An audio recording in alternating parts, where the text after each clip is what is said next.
In the following 7-minute video, you'll learn about Senator Whitehouse's efforts to find criminal antics by the Trump administration and the fossil fuel corporations. Please share. Senator Sheldon Whitehouse wants Congress and the Biden administration to conduct an investigation into what he calls the climate corruption of the Trump administration. The Rhode Island Democrat is advocating for a broad inquiry into connections between the Trump administration and the fossil fuel industry.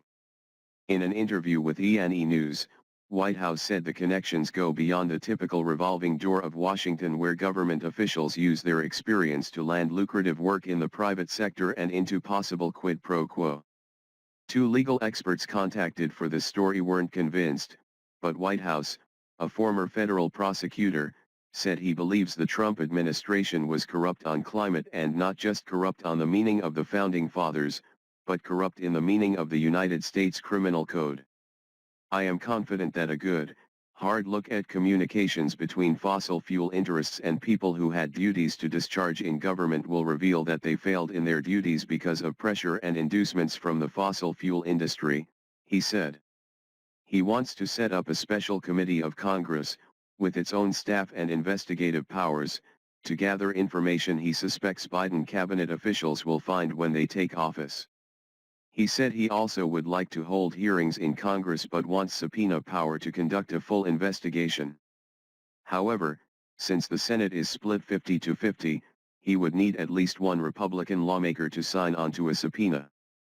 Whitehouse also said he wants the Department of Justice to establish a bipartisan advisory committee to review the Trump administration's politicization of DOJ.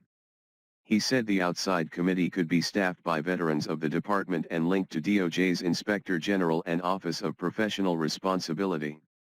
Another avenue would be for the Biden administration to establish a presidential commission, composed of independent experts, to explore climate denial, the dark money that funds it, and how that affected the actions of government officials. Whitehouse said he thinks the last 4 years go beyond Washington norms, and he doesn't want any violations of the law to be forgotten. He wants the Biden administration to learn from the Obama administration's mistakes, which he said included a willingness to overlook improper industry connections at federal agencies.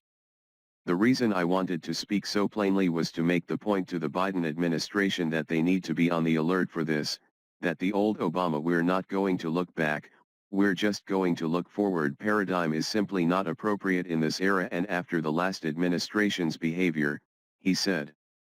A Biden White House spokesman did not return a request for comment. Part of what's driving Whitehouse is that he suspects criminal activity. When you look at the extent to which the subjugation of policy was complete, and when you look at the generally low-integrity mischievous characters that were installed, I think it's almost impossible to conceive of a scenario in which no criminal laws were broken, he said. A number of Trump officials returned quickly to the energy industry after leaving government. That includes former EPA Administrator Scott Pruitt, who departed under the cloud of an ethics scandal and then became a coal industry consultant.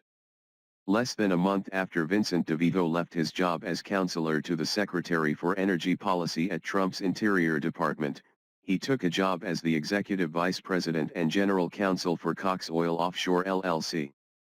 Joe Balash, Interior's Assistant Secretary for Land and Minerals Management, abruptly left the administration to take a senior job at a foreign oil company pursuing drilling in Alaska.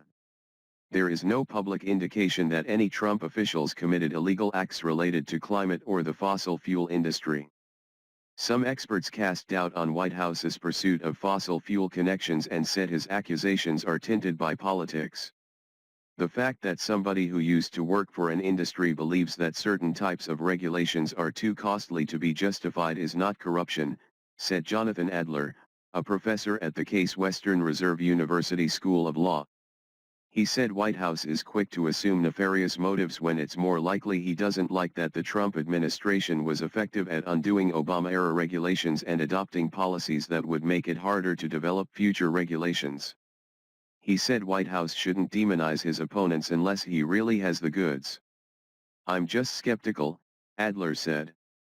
He often characterizes what I would view as the normal networking in Washington as being corrupt when it's done by people he doesn't like. Proving corruption related to climate regulations would be a tough case to make, said Michael Gerard, director of Columbia Law School's Sabin Center for Climate Change Law. He said since bribery requires quid pro quo, proving that any actions were illegal would essentially require proof that government officials acted to roll back climate regulations because of explicit promises of future monetary benefits.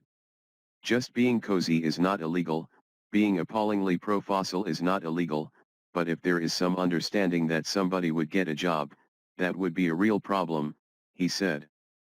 Whitehouse said he understands that the legal cases would be tough to prove, but he is certain that career government officials at federal agencies know more than they have been willing to report because they were fearful of retaliation.